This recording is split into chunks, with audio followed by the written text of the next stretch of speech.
There are some serious new allegations against school administrators in Virginia, where a teacher was shot by her 6-year-old student last month. Her lawyer said she's planning to sue after they say administrators ignored multiple warnings the child was armed. Now, after last night's school board meeting, the school superintendent was fired and the school's assistant principal resigned. So what do you think of these new details, and what are parents or teachers supposed to do if administrators don't take school safety seriously? All right, Jeff, as a parent to two, Lawson's 6 years old. What are your thoughts? Did this hit you more because he's 6? But I can't even, in my mind, compare the two. Right. That my child was capable of something like this, right? It doesn't even compute in my mind. What I do want to say is, we're always like, well, there's signs, right? You always say that famous, this kid was carrying around dead kittens in his backpack. There's signs. There were signs with this child. There's signs in if we're ignoring the signs, there's a problem. And the problem is where we are in our society. No one wants to think or hear criticism about themselves, let alone their children, right? So if administrators come to you and they go, listen, I'm going to just phrase it in a Jeff phrase, your son is crazy, okay? So insane that we can't have him at this school. Guess what? That person's going to sue the school district for an obscene $100 million because you called my kid insane. But the other side of that is, well, let's just let him run wild, and if we don't have eyes on him at all times, he's going to shoot somebody. It's like, where are the parents in this one, though? Don't you agree? I think it's the parents. It's in this one, though. It's the parents. But in Uvalde, it was the cops. I think, Jeff, what the problem is, and trust me, I've had 3 6-year-olds. It's shocking to even think that that's possible. But every time we do one of these, there's a failure at some level. Right. Uvalde was the cops. This one, it was the administrators. Sometimes it's the teachers. The one in Michigan, the parents were LOLing with the kid. Don't get caught with your gun.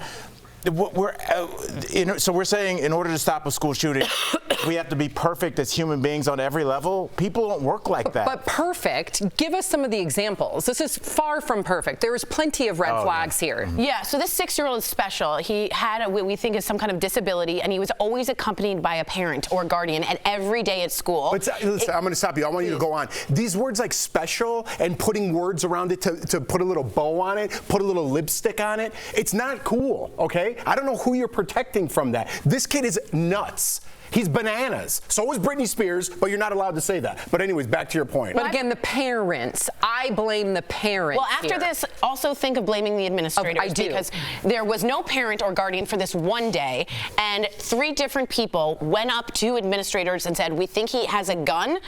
We wanted to search. They searched and found none. And one of the administrators said that he isn't carrying a gun because 6-year-olds have little pockets.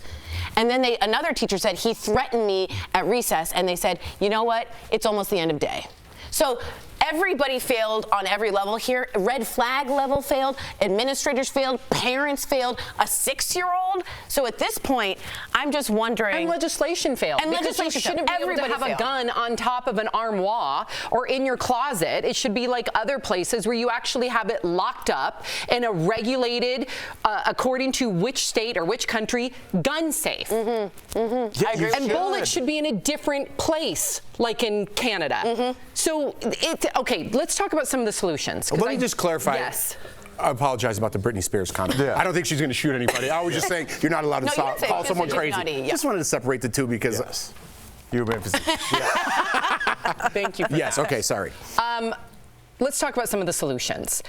We definitely have red flag laws that are working in some states, not in others. Exactly. And we have mental health counselors that have helped diffuse these situations and spot which children need additional help.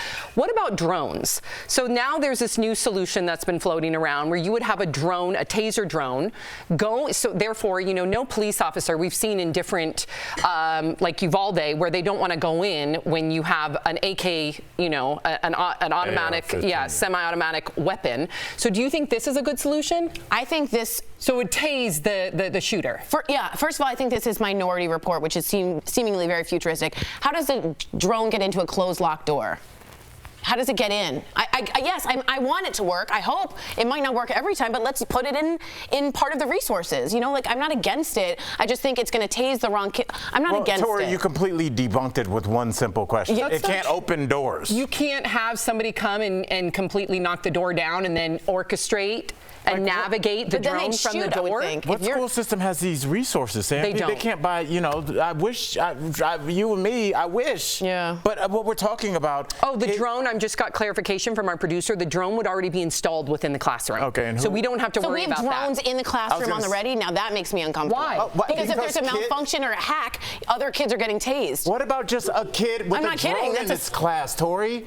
We're going to make these kids. What's the alternative? What's the alternative? How many shootings have we had so far in 2023? 40. It's been 25 days. What is the alternative? I'm not for this either, but at the same time, if it's going to save one life, I'm just so sick and tired of when I drop off my kids to school and I say goodbye to them, I have to wonder if there's going to be a school shooting. How many have we had in Colorado?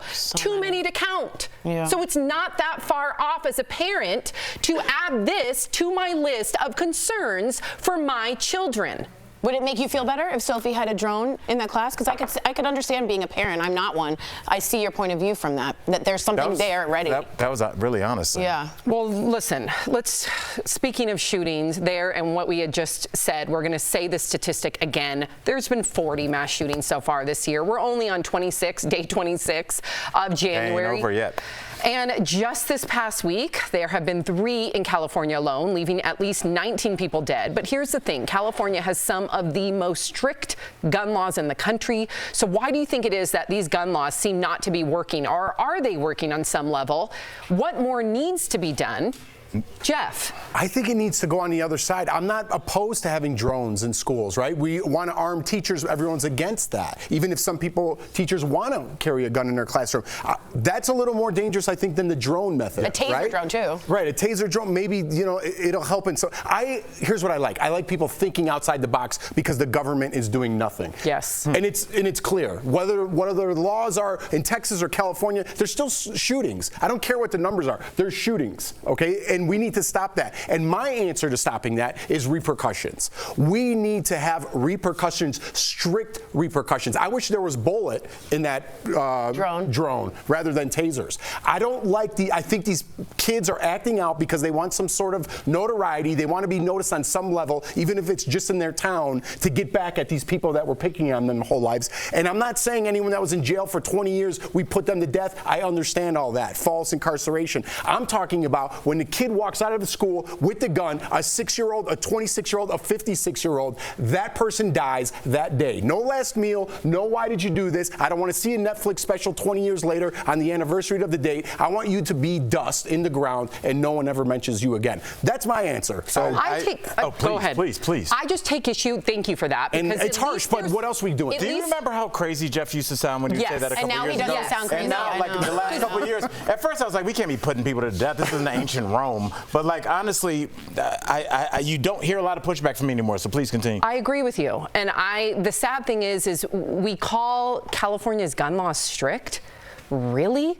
When you can just go over to Nevada or Arizona where the gun laws are much more lax. We call them strict when it's harder to get a license for a car. We call them strict when you don't need any sort of panel to approve of your character like other countries. We call them strict when you need no sort of mental health counselor or doctor say this person is mentally sound like in other countries, or having proven gun storage laws, or having your bullets in one area and your gun in another. Really? That's strict? Stop calling it strict gun laws, whether it's in Chicago or California or whatever it may be.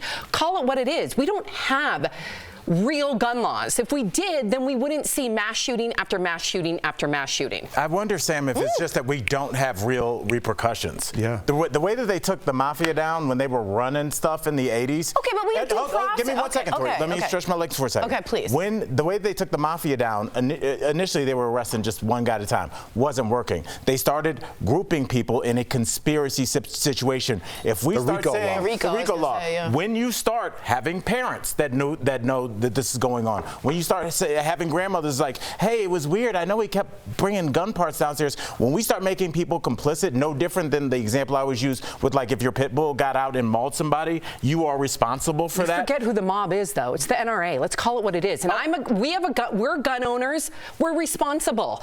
Okay, the NRA does not promote responsible gun legislation, and I'm sick of it. You know how they change it? I know we got to go. Start monetizing it. You start monetizing gun laws for the government, and they're making money on it. That's the only way things are going to change. Yeah. You start monetizing. And also start putting some people in jail. That's the reason. Whenever you ever have a friend that goes, "Oh, you don't have to pay your taxes. I read it online," or something like that. The reason we all pay our taxes is because we know you can get in trouble for that. Okay, but people discipline themselves when they know that there's real consequences. Very quickly, you have to do both. You have to do all these things to fix anything. You're right. All of these compounded. things, all You're right. of them, not just You're right. one or one or one.